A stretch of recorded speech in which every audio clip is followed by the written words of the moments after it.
Bagian selanjutnya akan kita bahas adalah glucose regulation atau regulasi glukosa di dalam tubuh.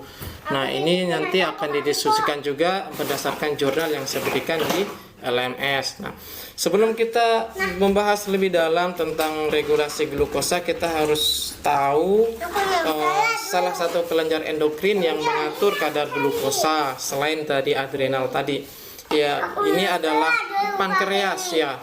Pankreas. Jadi kalau diamati secara bawah mikroskop di preparat histologi, maka kita akan menemukan satu bagian di pankreas itu yang lebih transparan. Nah, yang transparan inilah yang merupakan kelenjar endokrin. Yang tidak transparan ini adalah kelenjar eksokrin. Sehingga pankreas itu dia terdiri atas kelenjar eksokrin dan kelenjar endokrin. Nah, 90% pankreas itu dia berupa kelenjar eksokrin, hanya 10% dia berupa kelenjar endokrin. Nah, kalau ini diperbesar bagian ini, maka skematiknya akan ada beberapa sel yang bisa kita temukan. Ada sel alfa, sel beta, ini sel beta, kemudian sel delta dan sel F. Masing-masing sel ini menyusun satu pulau di pankreas yang namanya pancreatic islet cells atau pulau-pulau Langerhans ya. Kalau di buku-buku SMA namanya pulau Langerhans. Nah, pulau Langerhans itu disusun oleh 4 jenis sel. Sel alfa, sel beta, sel delta, dan sel F. Masing-masing sel ini menghasilkan hormon-hormon yang berbeda. Insulin yang sering kita dengar itu dihasilkan oleh sel beta. Oke. Nah, ini mekanisme pengaturan glukos oleh hormon insulin. Oke. Yang pertama alurnya dari sini ada stimulus berupa rising blood glucose level, ada kenaikan kadar glukosa darah karena aktivitas makan. Wajar. Begitu selesai makan maka kadar glukosnya akan tinggi. Nah, kadar glukos yang tinggi ini detected by insulin secreting cells of pancreas, dideteksi oleh insulin secreting cell atau sel-sel penghasil insulin di pankreas sel beta tadi. Nah, kemudian pankreas akan mensekresikan hormon insulin yang menyebabkan liver cells, sel-sel hati untuk mengambil take up glukos, memasukkan glukosa ke dalam hati dan menyimpannya dalam bentuk glikogen atau gula otot. Oke, jadi glukos yang tinggi di dalam darah tadi akan diambil oleh liver, hati, dan disimpan dalam bentuk glikogen. Nah, glikogen ini nanti dirubah lagi menjadi glukosa kalau dibutuhkan glukosa dalam jumlah yang tinggi. Atau yang kedua, selain berefek kepada liver, insulin juga berefek kepada sel-sel tubuh. Most body cells also take up more glucose.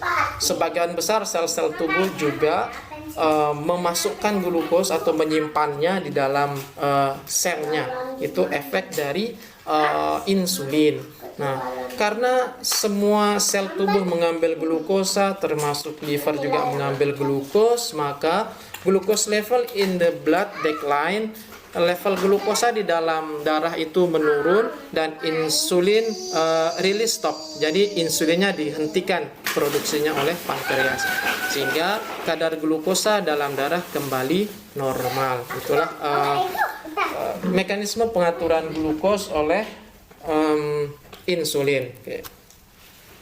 Nah, ini agak beda nih. Ini bukan pengaturan glukosa, tapi ini adalah mekanisme sintesis dari hormon tiroksin. Oke. Hormon tiroksin itu atau namanya T4 ini. Tetraiodothyronin sama dan hormon tiroksin itu dihasilkan oleh kelenjar tiroid yang ada di leher ini. Nah, mekanismenya yang pertama harus ada bahan utama untuk pembuatan hormon tiroksin ini. Bahan utama itu berupa iodin, I simbolnya ini. Oke, iodin kemudian masuk ke dalam kelenjar tiroid. Kelenjar tiroid itu dia disusun oleh sel-sel folikular tiroid yang ini.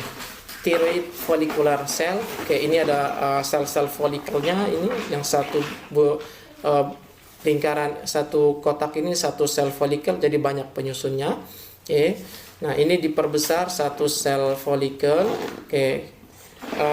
Iodin masuk ke dalam sel folikel, kemudian dia akan berikatan dengan TG. TG itu adalah tiroglobulin, dan terbentuklah MIT namanya. MIT itu adalah monoiodotirosin. M itu mono, I iodotirosin. Nah, kemudian monoiodotirosin ini bergabung dengan MIT yang lain, terbentuklah DIT, diiodotirosin. Kemudian DIT bergabung dengan MIT, ini terjadi di dalam selnya, di dalam sel kelenjar tiroid, bergabung membentuk T3. T3 itu adalah triiodotironin. Nah, atau DIT bergabung dengan DIT, jadi 2 tambah 2 terbentuklah T4, tetraiodotironin. Nah, inilah yang hormon tiroksin.